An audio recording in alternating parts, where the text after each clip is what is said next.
Você está ouvindo o FolhaCast. Aqui é o repórter Vitor Ogawa da Folha de Londrina e neste programa vamos conversar com Luiz Fernando Godinho, oficial de comunicação da Acnur Brasil, agência da ONU para refugiados. Olá, tudo bem, Luiz Fernando? Como vai? Tudo bem, Vitor. Obrigado por essa oportunidade de falar aqui com o pessoal que está acompanhando o podcast da Folha de Londrina. Certo. No mundo, segundo o relatório de impacto da Acnur, tem 79,5 milhões de pessoas forçadas a se deslocar ao redor do mundo, né? 45,7 milhões de pessoas deslocadas dentro de seus próprios países, 26 milhões de pessoas refugiadas, 4,2 milhões de solicitantes da condição de pessoa refugiada e 73% dos refugiados vivem em países vizinhos que dividem fronteiras com seus países de origem. Alguns desses estados de acolhida são nações extremamente pobres que abrigam 1/3 de todos os refugiados, né?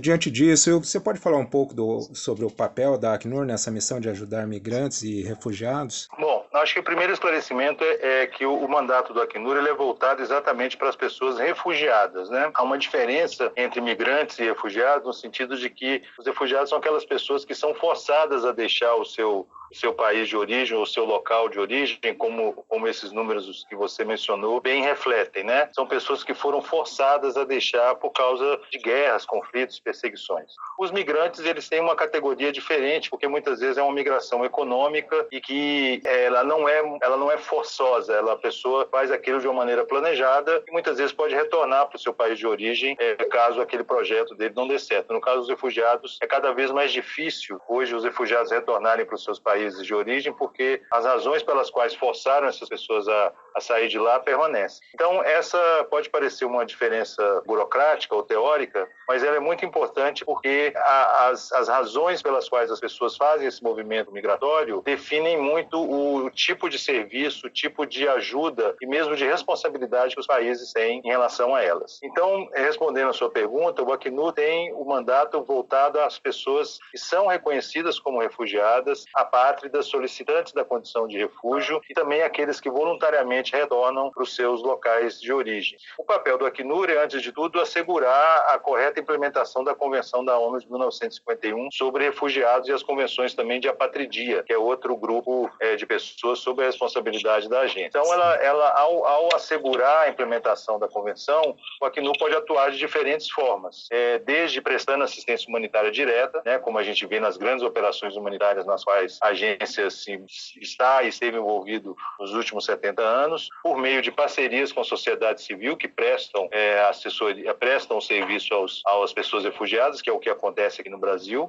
e também acompanhando o trabalho dos governos, das autoridades, no sentido de assegurar que as legislações nacionais sejam pautadas pela Convenção Internacional e, com isso, permitam a proteção e assistência dessas pessoas no país. Certo. Mas são em muitas frentes em que o Acnur trabalha. Certo. E que programas o Acnur tem para ajudar essas pessoas? Uma das características dos programas do Acnur, das atividades, das operações do Acnur, é que elas, passado aquele momento de emergência, elas são desenhadas de acordo com as necessidades das pessoas que estão sendo atendidas por aquela operação. Numa resposta de emergência, você vai ter, obviamente, o que a gente chama de serviços essenciais, né? Desde o abrigamento, saúde, alimentação, atendimento emergencial psicológico. Existe uma série de questões que compõem, digamos assim, o kit de atendimento emergencial. E que o Acnur, como eu expliquei antes, provê ou diretamente ou por meio dos seus parceiros, né? Das suas entidades que trabalham conosco. Como é que é esse kit emergencial? Não, hoje no Brasil a gente tem, por exemplo, a situação da chegada de refugiados e imigrantes da Venezuela no norte do país. Ali está montada uma operação de emergência, ou seja, um atendimento emergencial inicial às pessoas que estão chegando ali, muitas delas em situação de grande vulnerabilidade. Obviamente, atualmente a fronteira está fechada, mas a gente tem a presença ainda de muitos venezuelanos e venezuelanas em Roraima e muitos deles atendidos nessa resposta emergencial, que é exatamente o abrigamento, a documentação, o encaminhamento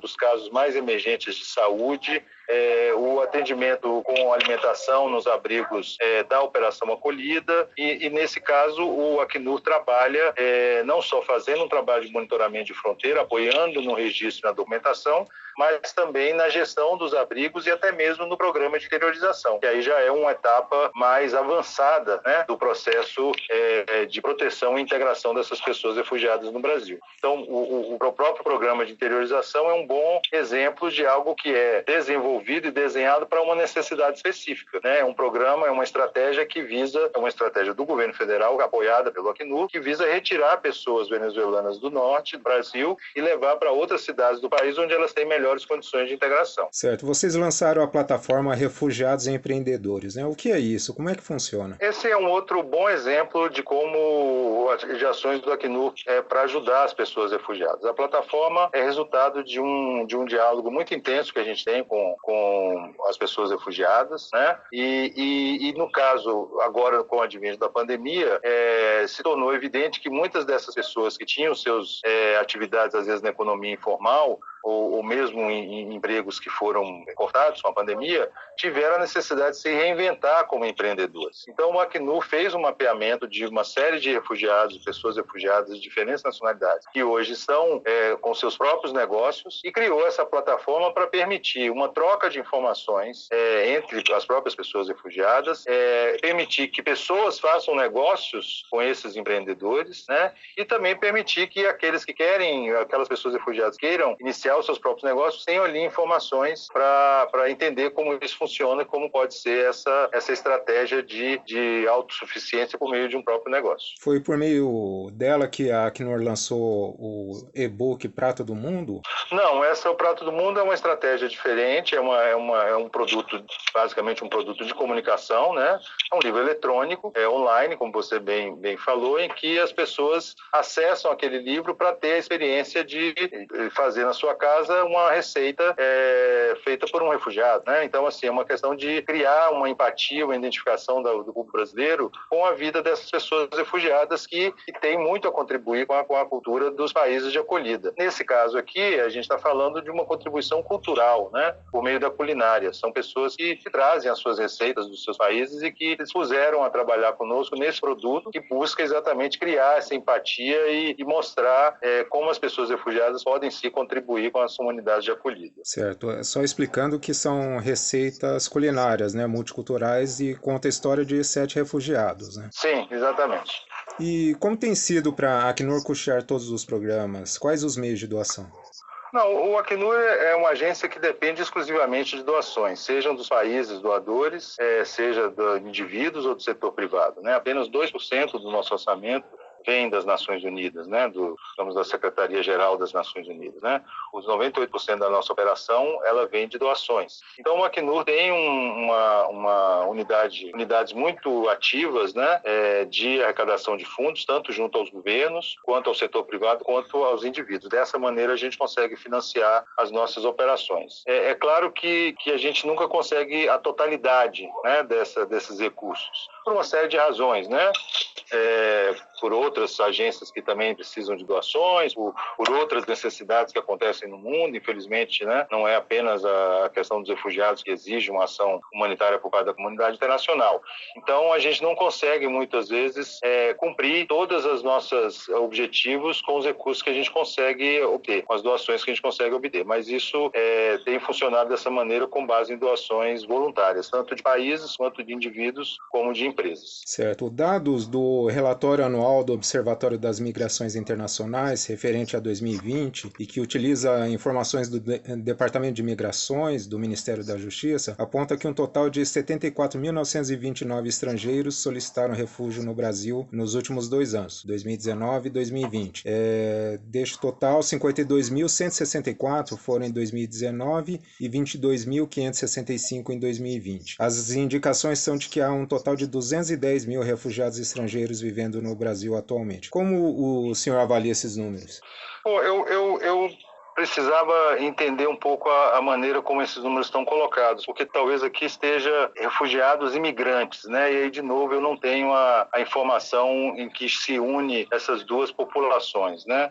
Mas certamente esses números que são apresentados aqui em relação às pessoas que solicitam o reconhecimento da condição de refugiado reflete, no caso dos anos 2019 e 2020, o fluxo de venezuelanos para o Brasil, né? Desde que esse fluxo se intensificou a partir de 2018, essa população tem sido hoje a população a maior, né, entre as nacionalidades de pessoas reconhecidas como refugiadas. Os dados que eu tenho aqui, o CONARE contabiliza até final do ano passado cerca de 50 mil pessoas como reconhecidas como refugiadas no Brasil, sendo 46 mil delas venezuelanas, né? A Síria vem em segundo lugar, com cerca de 3.900 pessoas, e depois vem outros países como República Democrática do Congo, Colômbia e Angola. Talvez o 210 possa se refletir ao número de venezuelanos que vivem hoje no Brasil, que é estimado um número mais atualizado, em cerca de 260 mil pessoas. Certo. E quais são as políticas sobre migrantes e refugiados que devem ser aprimoradas pelo Brasil e outros países que podem mudar a vida dessa população, desses refugiados?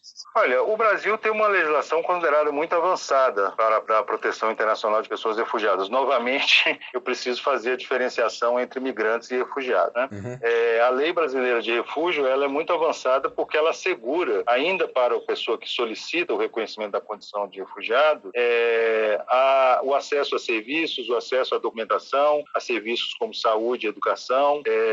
Você pode ter CPF, você pode ter carteira de trabalho. Isso tudo são ferramentas muito válidas para a integração dessas pessoas no país. É claro que essa integração ela tem a ver também com o momento econômico, né, que o país atravessa. Naqueles momentos em que a economia está mais movimentada e mais aquecida, essa integração se dá de uma maneira mais rápida. E a gente nota isso claramente nesses ciclos, né, aqui no Brasil, em relação à população refugiada. No momento as pessoas estavam desesperadas de trabalho, e no segundo momento elas estão querendo um trabalho qualificado, ou seja, no momento em que a economia está mais aquecida, né? Agora a gente vê um problema derivado da pandemia de redução dessas oportunidades de emprego. Mas a legislação brasileira, em geral, ela é muito muito positiva e, obviamente, que a lei de migração, né, que entrou em vigor, se eu não me engano, em 2019, ela também foi bastante modernizada em relação ao antigo Estatuto Estrangeiro que existia no Brasil. O mais importante, para não fazer um comentário muito específico, é que as leis, elas primeiro, estejam alinhadas com a Convenção de 1951 e que permitam essa integração, né? Permitam que as pessoas que buscam essa proteção em outros países possam ter os meios de se integrar economicamente, socialmente, né? Culturalmente no país, ou seja, elas precisam ter acesso ao território, elas precisam ter acesso a documentos para que possam acessar serviços, né? Elas precisam ter autorização de trabalho, são coisas como essa que às vezes para a gente parece uma coisa muito básica, mas para quem está numa situação de refúgio, de necessidade de proteção internacional, são questões muitas vezes definitivas para a vida de uma pessoa, né? É difícil para um refugiado integrar ao novo país e ter acesso a empregos, serviços jurídicos e alimentação? Veja bem, Vitor, é difícil ter uma resposta geral para uma pergunta como essa, né? Eu tinha um ex-chefe meu falava uma coisa muito curiosa, assim, os refugiados não são aparelhos eletrônicos que vêm com manual, né?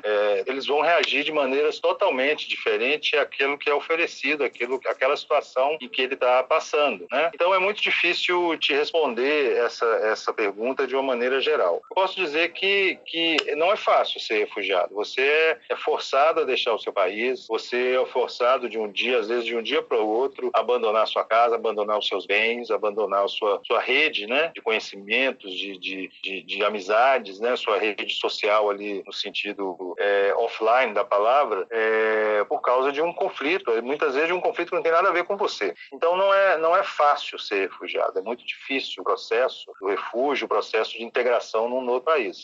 Agora, a velocidade dessa integração vai depender muito da legislação do país, como a gente viu na pergunta anterior, vai depender muito do que essa pessoa passou, né? Quais são a carga dessa situação para ela, né?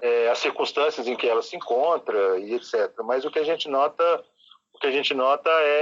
é uma grande força e uma grande força de vontade dessas pessoas em se integrar para poderem se tornarem autossuficientes.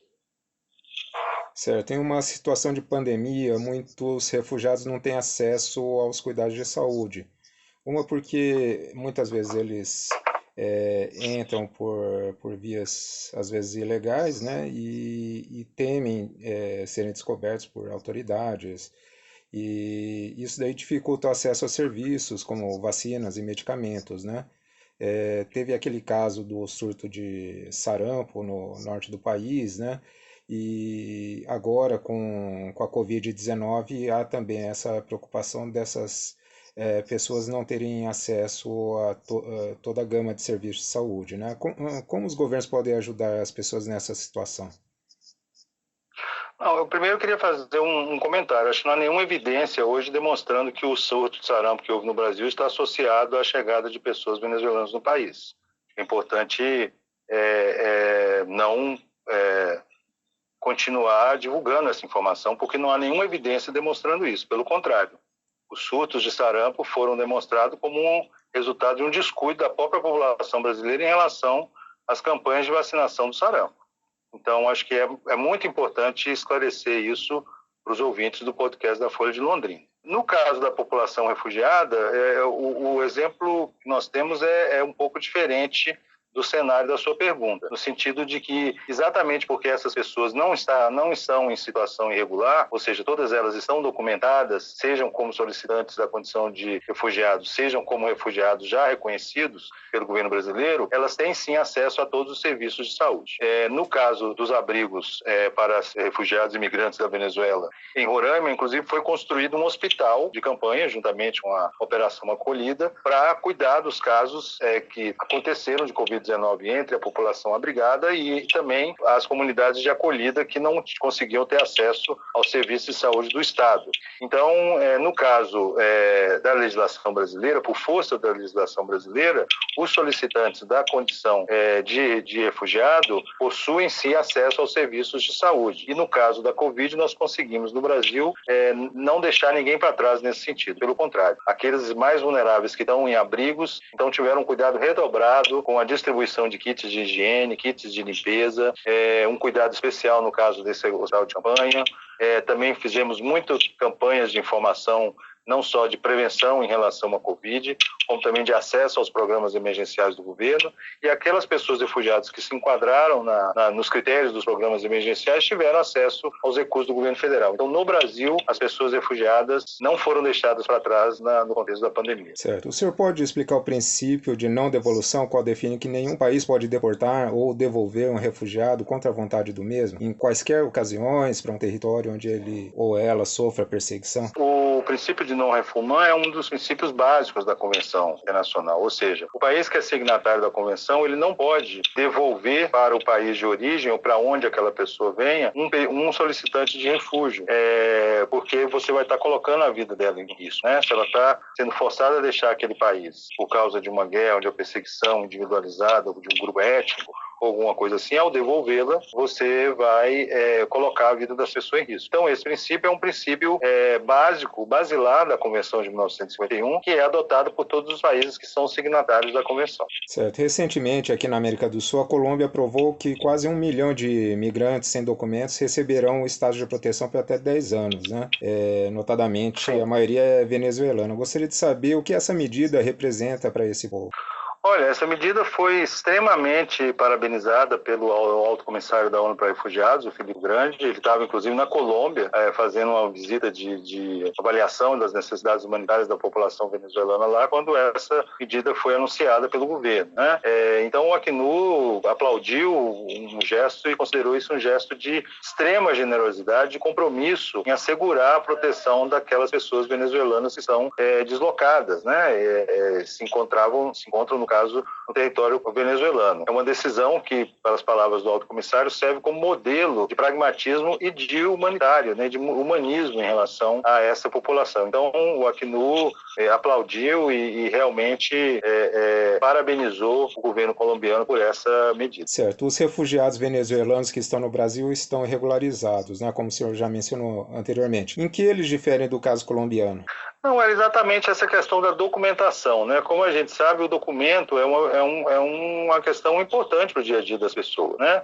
Então, a Colômbia, por diferentes razões, tem um fluxo também muito maior do que o fluxo brasileiro, tinha uma grande parte dessa população sem a documentação. Mais ou menos as estimativas é que metade de 1.700.000 venezuelanos que aproximadamente vivem na Colômbia não tinham qualquer status regular documental, né? né, migratório. Então isso afetava a habilidade delas de acessar serviços essenciais, serviços de proteção, assistência, etc. Então a grande diferença nesse caso é que o Brasil, desde a adoção da Operação Acolhida, ainda em 2018, tem um sistema de controle fronteiriço, ou seja, todo mundo que entra no Brasil, até o fechamento da fronteira, obviamente, por causa da Covid-19, é registrado e documentado. E essas pessoas, quase que automaticamente, solicitam o reconhecimento da condição de refugiado ou aplicam um visto de residência humanitária. Então, com esse processo de documentação e registro, a pessoa tem acesso aos serviços, ou aos serviços prestados pela própria Operação Acolhida para aqueles que são mais vulneráveis, né? Como as pessoas que precisam de um atendimento mais emergencial, como em outros pontos do país, porque muitos venezuelanos que entram pelo Roraima não permanecem lá, simplesmente seguem viagem para outros pontos do país. Então, a grande diferença é essa. A população venezuelana que se encontra no país, na sua grande maioria, está devidamente documentada e, com isso, acessa aos serviços, né, à proteção social e a outros tipos de proteção que são oferecidos pelo Estado brasileiro às pessoas refugiadas. Certo. Como oficial de comunicação da Acnur Brasil, o senhor provavelmente deve ter presenciado muitas histórias emocionantes, né? O senhor teria uma para compartilhar com a gente? São tantas histórias, mas eu tenho até lembrado um pouco agora que, se tudo der certo, teremos Olimpíadas aqui esse ano, né? Aqui não, teremos Olimpíadas esse ano em Tóquio, que foi a equipe olímpica de refugiados, a primeira equipe olímpica de refugiados da história, que participou dos Jogos Olímpicos do Rio, né? E eu estava lá cobrindo, acompanhando, fazendo os produtos de comunicação para o Acnur, entrada deles no Maracanã. O estádio foi totalmente tomado por aquele momento muito emocionante, e a garra que eles demonstraram nesse processo de participação das Olimpíadas realmente foi algo muito extraordinário. Mas são muitas histórias, todos os dias a gente se depara com histórias sensacionais. Como eu falei, não é fácil ser refugiado. Então, o próprio dia a dia dessas pessoas, né, que muitas vezes, para a gente que não passou por uma situação como essa, parecem coisas muito normais, são muito emocionantes, né? Você vê as crianças indo para a escola, né, os pais trabalhando, eles abrindo seus negócios, né, pessoas que estão dispostas a se reinventarem e a reconstruir suas vidas em circunstâncias muito difíceis. A gente tem histórias de refugiados que se tornam músicos e que fazem um grande sucesso, inclusive aqui no Brasil. Isso tudo emociona muito, e ver como que o trabalho do Acnur realmente impacta a vida das pessoas e faz a diferença na vida das pessoas. E a gente tem estado muito feliz quanto a isso, no momento em que o Acnur comemora 70 anos. Né? A gente comemorou esses 70 anos, marcou esses 70 anos no final do ano passado, e tem sido um momento de reflexão, exatamente de pensar como é importante esse trabalho e como que ele pode fazer a diferença na vida das pessoas. Então são histórias muitas vezes diferentes, mas às vezes também muito comuns, mas todas elas muito emocionantes. Certo. Os refugiados ainda sofrem muito preconceito? Olha, o Brasil, eu acho que, falando do Brasil, a gente vê essa situação um pouco diferenciada, assim, né? Parte do país que tem um caráter mais cosmopolita, né? Que tem uma tradição, às vezes, de já conviver com outras culturas, como é o caso aí de Londrina, por exemplo, do Paraná, né? Tem várias comunidades de outros países, e a gente nota, às vezes, um menor grau, né? Menor tensão em relação a isso. Já, às vezes, locais mais isolados do país, ou comunidades menos abastecidas, né, e que já passam por um processo de necessidades muito grande, muitas vezes reagem de maneira diferente à chegada dos refugiados e não entendem, muitas vezes, o que é a razão que essas pessoas estão lá. Mas a gente nota, como todo o Brasil, como um país receptivo à população refugiada, né? É claro que a situação da Covid, isso tudo tem exacerbado um pouco os ânimos para todo mundo, né? E, às vezes, a gente nota também um tom, às vezes, um pouco acima do normal em relação a essas pessoas. Mas, mesmo assim, a gente tem visto, por exemplo, no caso da chegada dos refugiados da Venezuela, o programa da estratégia de interiorização, ela continuou, né? Ela não foi interrompida mesmo com a pandemia. E essas pessoas estão se integrando no Brasil e empregadas e tocando a vida delas. Então, o ambiente é majoritariamente favorável, né? Infelizmente, a gente sempre vai ter questões formas de discriminação, às vezes por ser estrangeiro como um todo, às vezes por ser de uma determinada etnia também, mas são episódios, felizmente, pontuais, né? Às vezes tomam uma dimensão um pouco maior, mas são episódios pontuais. A gente não vê isso no Brasil como algo discriminado, certamente não. Tá certo, então. Sr. Luiz Fernando, muito obrigado pela entrevista, parabéns pelo trabalho. Ok, eu que agradeço mais uma vez a oportunidade de falar com o público do podcast da Folha de Londrina. Muito obrigado. Nós conversamos agora com Luiz Fernando Godinho, ele que é oficial de comunicação da Acnur Brasil, Agência da ONU para Refugiados. Muito obrigado. Ok, obrigado.